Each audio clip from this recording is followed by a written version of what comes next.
Hola a todos, bienvenidos a un nuevo capítulo del Rincón del Experto. Somos estudiantes del Student Branch de la Universidad Santo Tomás de Israel. Es un placer tenerlos. Tenemos acá como un gran invitado al ingeniero Fabio Clavijo y quien les habla Naz León. Y Natalia Parra. Bueno, ingeniero, queremos preguntarle cómo fue su proyección de vida para estudiar ingeniería. También sabemos que estudiaste ingeniería industrial. ¿Por qué te decidiste por esa carrera? Bueno, la historia empieza efectivamente en el momento en que opto por la carrera de ingeniería, tema que siempre me ha llamado la atención. Y de alguna manera yo tenía en mi óptica el tema de ingeniería industrial, porque me parece que enriquecía mi panorama de la ingeniería, de poder ver desde la industria todas las ingenierías que están asociadas con la actividad nuestra. De todas maneras, esa decisión estuvo también relacionada con un tema familiar. Mi papá me había propuesto que trabajara en ingeniería para acompañarlo a él en la evolución de la empresa, que recién se había fundado un par de años antes, como Tecnaire Limitada. Y yo le dije, listo, ya te acompaño, me parece una bonita propuesta y ahí arrancó todo. De hecho, cuando iba como a mitad de carrera, empecé a trabajar en la empresa de medio tiempo, intercambiando temas entre mi universidad y el trabajo. Y empecé a hacer planos, empecé a participar como auxiliar en obra, auxiliar en la parte de presupuestos. Y claro, cuando yo ya me gradué, 5 semestres después, entre mis compañeros, yo ya tenía una experiencia de trabajo que me parecía que era muy interesante y la vida me llevó a mantenerme en esa ruta de trabajo a través de los años. Era un reto permanente conocer, estudiar. En ese momento no había cursos, había solamente un curso a nivel nacional que era el que dictaba los Andes, que yo lo tomé. Y eso me generaba una enorme motivación de poder entender y hacer un trabajo que sí fuera creíble, que fuera adecuado para el país. Y sabemos que toda esa trayectoria universitaria que tuvo lo llevó a grandes asociaciones. Nos gustaría saber qué es ACAIRE y qué fue lo que inspiró que se creara esta asociación. ¿Cuál fue el motivo necesario para que se creara esta asociación? Sí, en esa época estaban ocurriendo cosas muy interesantes. Primero, el gremio estaba muy disgregado, no existía una ruta para que todos nos organizáramos a través de programas de capacitación o inclusive de entendimiento. Y había un problema mayor y era que en esa época había una restricción muy fuerte de importaciones en el gobierno, creo que era de Betancur. Y necesitábamos importar equipos para poder atender los proyectos que iban en el país.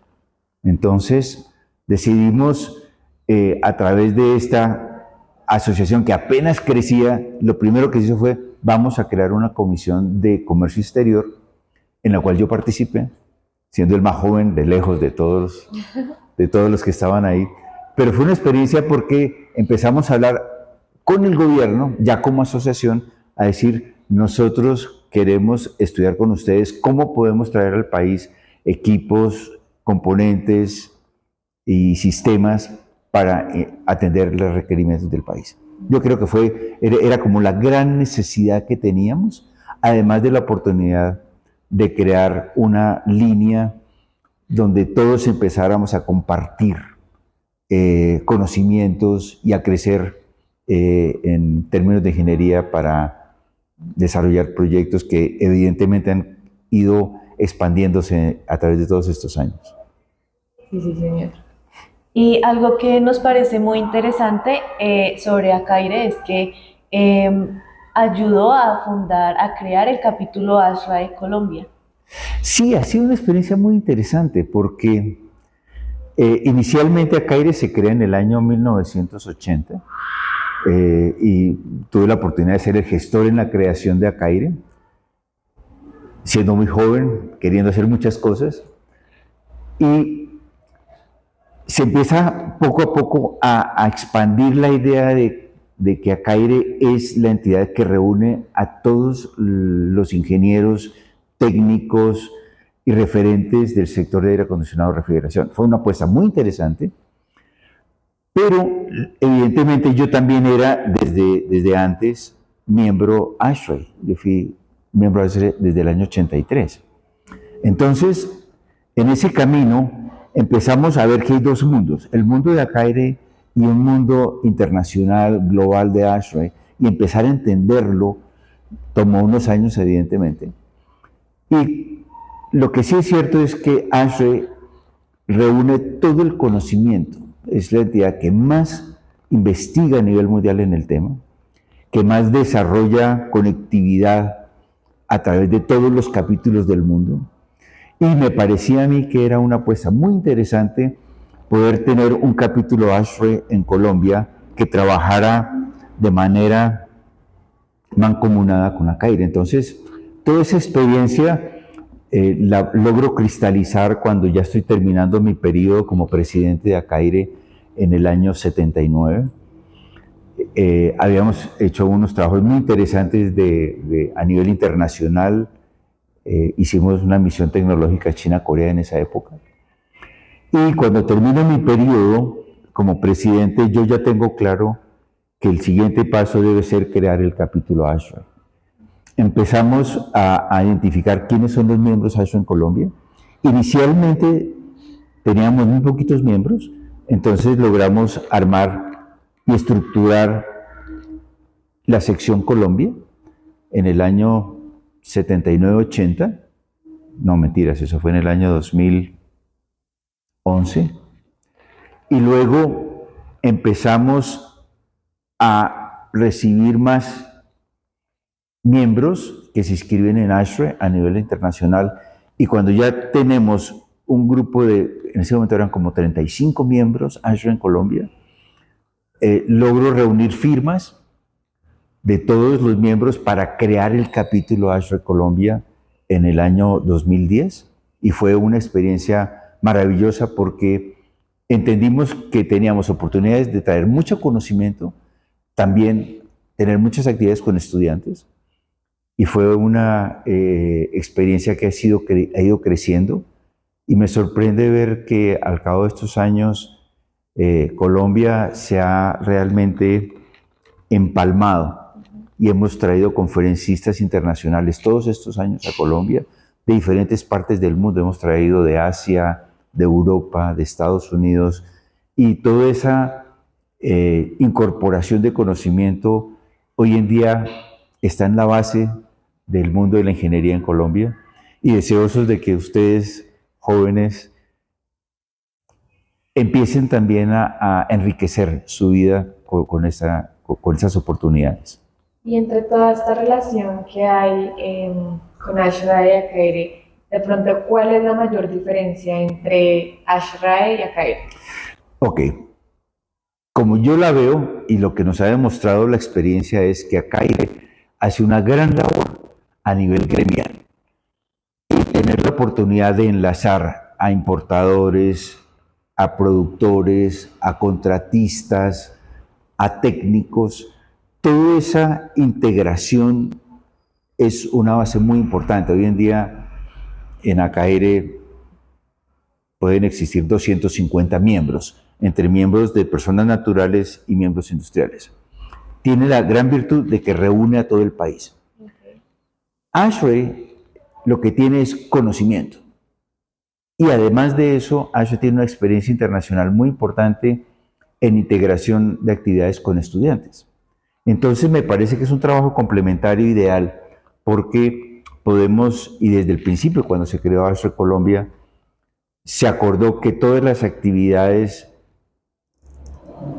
que realizáramos en Colombia desde ASHRAE las vamos a hacer realizando conjuntamente con ACAIRE. Entonces ha sido un trabajo mancomunado, hemos crecido de una manera muy interesante, y de hecho hoy en día somos ejemplo a nivel internacional, porque en otros países nos ven como el gran ejemplo, porque hay países donde existe la asociación y donde existe el capítulo ASHRAE local, y como que no se hablan, como que son entidades diferentes, y yo creo que aquí en Colombia he logrado integrar todo ese esfuerzo. Ok. Y respecto a el sector energético, ¿cómo ves tú la proyección de este campo en cuanto a el trabajo y los proyectos que se han desarrollado actualmente en Colombia y en el mundo? Sí, ese es un tema mayor. Y yo te diría, hoy en día, cuando hablamos de aire acondicionado, necesariamente estamos incrustados en dos discusiones, muchas discusiones, en temas energéticos a nivel mundial, en el tema de sostenibilidad, porque los refrigerantes que utilizamos en aire acondicionado tienen un enorme impacto en calentamiento global. Y luego hoy aparece el tema de descarbonización. Todo lo que se genera de energía con recursos fósiles produce residuos de dióxido de carbono, de CO2, que terminan afectando la atmósfera y eso contribuye al calentamiento global. Entonces, sí o sí, en aire acondicionado hablamos de energía, de sostenibilidad, de descarbonización, y esas son las grandes discusiones mundiales que se tienen en los grandes foros internacionales. Y resulta que el aire acondicionado es necesario en todo el mundo de las edificaciones, especialmente en los climas cálidos y en los climas que tienen estaciones. Entonces, hablar de aire acondicionado es un tema mayor, porque ahí están las grandes oportunidades para hablar de eficiencia energética, de ahorro energético, de empezar a hablar con edificaciones y sistemas de aire acondicionado que sean inteligentes para poder racionalizar todos estos consumos y apoyar todos estos retos de descarbonización que tenemos. Claro. En torno a lo que mencionó un poco mi compañera, ¿qué oportunidades laborales investigativas se ha presentado en cuanto al desarrollo de la sostenibilidad del sector energético? ¿Cómo ha evolucionado eso en el mundo y en Colombia? A ver, Nasli, ¿cómo te lo explico? Tenemos primero los retos que habíamos hablado. Entonces, eso obliga a estudiar e investigar. Y todas las universidades y todos los capítulos de ASHRAE a nivel mundial estamos con la enorme preocupación de cómo podemos mejorar la tarea. Entonces, la ingeniería tradicional, por decirlo de alguna manera, es un buen punto de partida. Tener un título de ingeniería es un buen punto de partida. Pero a partir de esa ingeniería aparecen compromisos que van a crecer en conocimiento en los próximos 20, 30 años. Porque si viene todo el cambio de recursos energéticos para producir energía amable con el ambiente, que sí sea de verdad sostenible, y eso nos va a llevar a nuevos desarrollos tecnológicos. En toda la industria automotriz, edificios, aire acondicionado, iluminación, por donde lo miremos, ahí está el gran reto. Entonces yo diría, necesitamos ingenieros por montones, necesitamos ingenieros que les guste estudiar, que les guste casarse con estos compromisos, porque al final y al cabo, si hacemos bien la tarea, las futuras generaciones, ustedes y los que vienen detrás de ustedes, van a tener una oportunidad de tener un mundo de progreso y un mundo amable. Claro, sí, señor. Bueno, ingeniero, ha sido un placer tenerlo en esta entrevista. No sé si quisiera decir algunas palabras, recomendar algo o recomendar que incluso vean nuestro capítulo. Sí, sí. El rincón del experto. El rincón de los expertos tienen que ser ustedes los del futuro. Así que son más que bienvenidos. Y un mensaje final. En este mundo de la ingeniería, que tiene miles de años de existencia, hoy en día tenemos nuevos retos. Y esos nuevos retos nos comprometen por primera vez desde el mundo de la ingeniería para decir nosotros en el aire acondicionado tenemos una responsabilidad con el mundo que estamos construyendo. Y eso es vital. Yo quiero invitarlos a que trabajen en el sector, a que vean que aquí hay una oportunidad de apoyar todas estas estrategias mundiales y en la seguridad que el mundo se los va a agradecer, porque tenemos una responsabilidad enorme. Y aquí el conocimiento, todos los días sale algo nuevo y tenemos que estar pendientes de cómo vamos apropiándonos de ese conocimiento para ponerlo al servicio de todos. Muchísimas gracias, ingeniero. Gracias por aceptar la invitación. Gracias por su tiempo y por sus palabras y muchas gracias a ustedes por ver este video. Un abrazo para todos.